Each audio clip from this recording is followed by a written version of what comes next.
Welcome to our brand new show.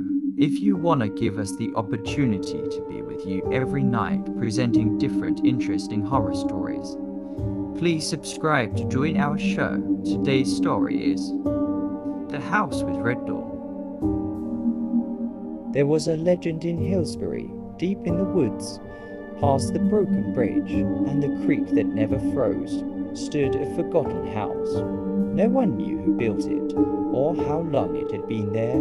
They only knew about the red door. Never open it, they said. Once you do, it never closes again. Jake and his sister Myra had heard the stories growing up, but never believed them. They were skeptics, city kids who had been sent to spend the summer with their grandmother in the sleepy little town on a cloudy afternoon. Bored out of their minds, they decided to find the house. It's just some stupid ghost story, Jake said, kicking at the dirt as they trudged through the woods. Still, it's kind of creepy, don't you think? Myra whispered.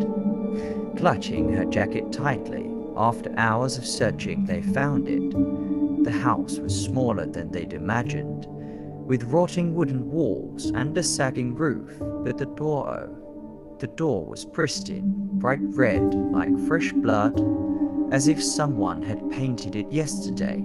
I bet it's just locked, Jake said, reaching for the brass handle. Myra grabbed his arm. Don't, why not? It's just a door. Jake turned the handle. It wasn't locked. The door swung open silently, revealing a pitch-black room. The air that rushed out was cold and smelled like wet earth. Hello? Jake called, stepping inside.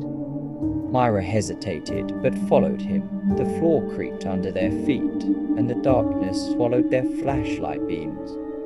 The door slammed shut behind them. Jake, Myra shouted, running back to it. She pulled at the handle, but it wouldn't budge. Suddenly, the house began to shift. The walls crowed like something alive. A faint whispering started, growing louder and louder until it sounded like 1,000 voices screaming at once. Do you hear that? Jake asked, his voice trembling. But the house had other plans. The red door was gone. In its place was a wall covered in strange, shifting symbols that seemed to pulse and writhe. Myra nodded, her face pale. We need to get out of here. Jake, look! Myra pointed to the corner of the room. A figure stood there, barely visible in the dim light.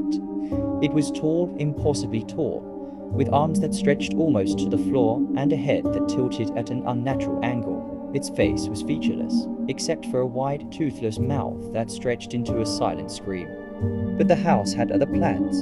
The red door was gone. In its place was a wall covered in strange, shifting symbols that seemed to pulse and writhe. Jake, look! Myra pointed to the corner of the room. A figure stood there, barely visible in the dim light.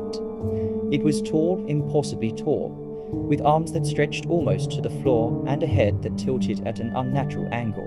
Its face was featureless, except for a wide, toothless mouth that stretched into a silent scream. The thing began to move toward them, its long arms dragging across the floor. Run, Jake shouted. Jake, it's getting closer, Myra cried. They reached the end of the hallway, where a single red door stood open. Without thinking, they ran through it and fell. The floor vanished beneath them, and they plunged into darkness when they hit the ground. They were in the woods again, gasping for air. The house was gone. But the red door was not. It stood upright in the clearing, unattached to anything, waiting for the next visitors to open it. And on the back of Myra's hand was a new mark, a small red symbol that pulsed and writhed, just like the ones on the wall. Next story is scarier, which is right on the way. Subscribe for update. See you tomorrow.